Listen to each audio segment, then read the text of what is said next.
tak berani menghadapi Sayyidina Umar. Umar berkata, siapa yang berkata, man qala Muhammadan qad mat sa'aktulak. Siapa yang berani mengatakan Rasul udah meninggal, saya akan penggal palanya. Sayyidina Umar. Sahabat semua takut, gak berani ke Sayyidina Umar. Sekian lama akhirnya naiklah ke atas mimbar Sayyidina Abu Bakar Siddiq. Dia berkata, mengatakan, ya ma'asyaral muslimin, wahai orang-orang muslimin, man kana ya'budullah wa innallaha ta'ala hayyun la yamut. Wa man kana ya'budu Muhammadan fa innahu abdun wa rasuluh qad mat. Kata Saudara Siddiq, wahai saudara orang muslimin, siapa di antara kalian yang menyembah Allah, Allah itu ada, tidak meninggal, tidak mati. Dan siapa yang menyembah karena Muhammad, Muhammad adalah hamba Rasul dan sekarang sudah meninggal. Ulama mengatakan kita kiaskan ke Ramadan. Waman kana ya'budullah wa innallaha hayyun la yamut. Barang siapa yang menyembah Allah, Allah ada, tidak akan pergi, tidak mati, Allah hidup. Tetapi wa man kana ya'budu Ramadan, barang siapa yang menyembah karena Ramadan, fa inna Ramadan sayadhhab, Ramadan akan pergi kita. Mudah-mudahan hasil daripada sebulan penuh ini, la'allakum tattaqun, mudah-mudahan kita digolongkan, dijadikan iman kita hamba-hamba yang takwa. Cuman kata ulama, ada asbab yang menghalangi ketakwaan kita pada Allah Ta'ala. Sujud mah sujud tiap hari, Quran tidak lepas, tahajudnya tidak ketinggalan, sedekah pun.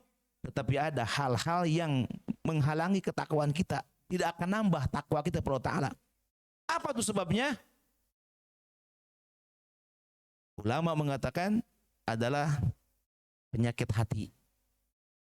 Selama orang masih ada yang namanya kibir, sombong, yang merasa dirinya paling ahli ibadah, paling bermanfaat, paling banyak baca Qur'annya, paling berjasa, merasa di atas istikbar alan nas, merasa, hati-hati, penyakit hati. Buruk sangka sama orang, kadang sifat dendam sama orang masih ada. Na'udzubillah min dzalik. Orang yang menyimpan penyakit semacam demikian, walaupun Ramadan datang 70 kali, enggak, imannya begitu aja. Walaupun Ramadan 70 kali datang, tapi enggak. Orang yang hatinya begitu, imannya gak bakal nambah pada Allah Subhanahu wa Ta'ala. Ulama mengatakan, perumpamaan orang yang punya penyakit hati, diumpamakan rumah kita nu bagus, pagar kita rapi, tetapi kita menyimpan bangkai di rumah kita. Depan rumah kita, di pagar kita nyimpan bangkai, kotoran. Kira-kira kalau di rumah kita ada bangkai, apa yang terjadi? Binatang, anjing, bermacam-macam binatang akan masuk ke rumah kita. Kenapa? Ada bangkai di situ. Bangkai itu kita usir, mungkin pergi. Binatang itu kita usir, mungkin akan pergi. Ketika kita pergi lagi, binatang akan masuk. Terus, selama itu bangkai belum dibuang di halaman kita, binatang-binatang yang akan masuk. Begitu juga hati kita. Selama masih kotor, merasa penyakit hati masih ada, belum dihilangkan. Ketika kita zikir, hilang tuh setan. Zikirnya berhenti, datang lagi. Lagi baca Quran, hilang tuh setan. Kagak baca Quran, datang lagi. Begitu juga. Caranya bagaimana? Buang tuh penyakit hati. Wa ilmu da'in lil qulubi mufsidi kal ujbi wal kibri wada'il hasadi. Fa innahu minal muhlikat. Penyakit-penyakit hati itu, na'udzubillah, menghancurkan. Bahkan kata ulama,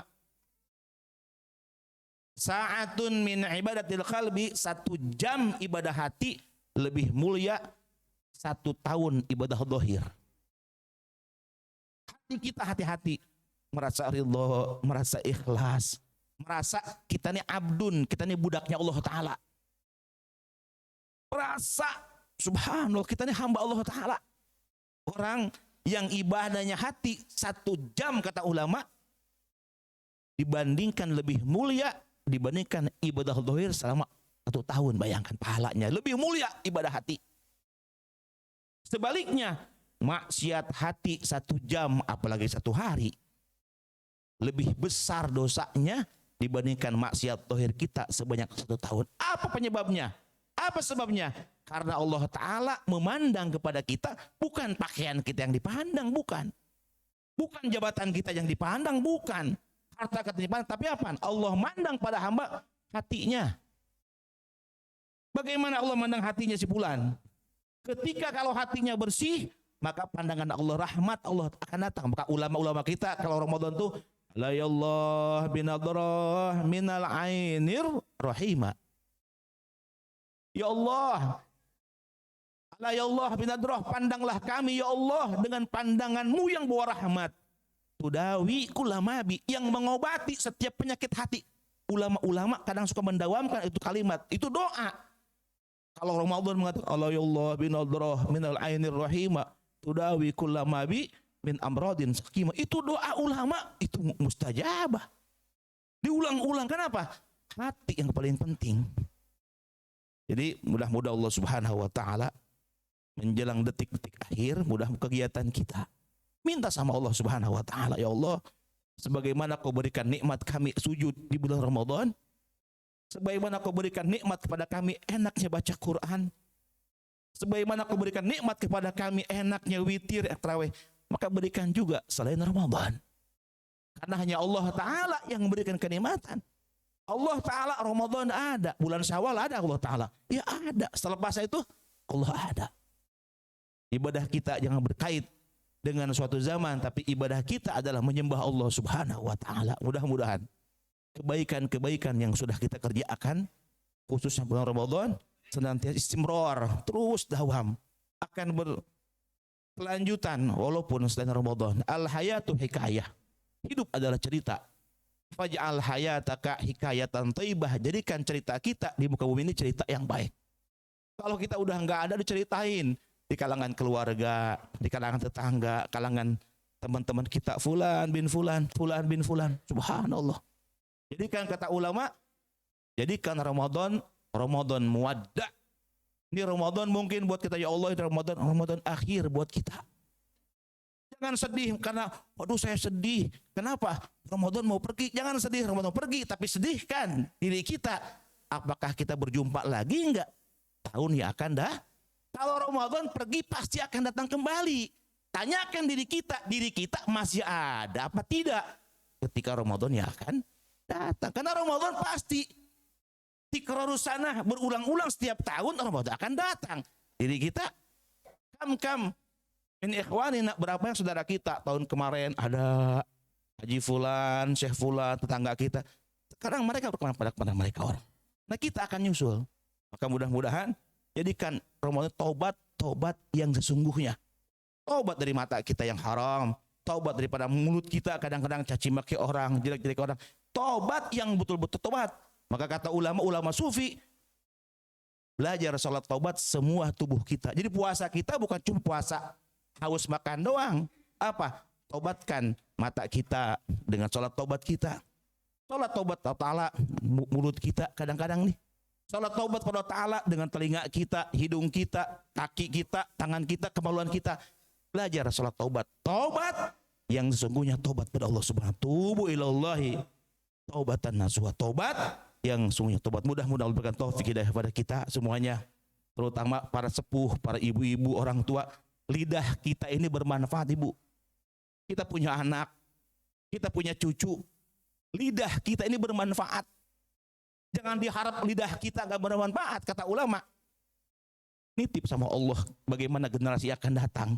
Kita punya anak, punya cucu, bagaimana pergaulan mereka orang. Nah sekarang nitipkan sama Allah, ya Allah saya punya anak, saya punya cucu, ya Allah, nitip ya Rabb, saya punya anak.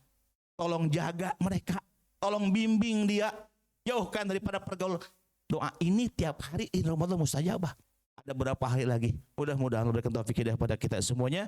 sehingga anak-anak kita jadikan anak yang soleh, yang solehah, anak yang bisa menggembirakan kita orang tuanya, menggembirakan dunia dan menggembirakan di akhirat. Amin ya rabbal alamin. Assalamualaikum warahmatullahi wabarakatuh.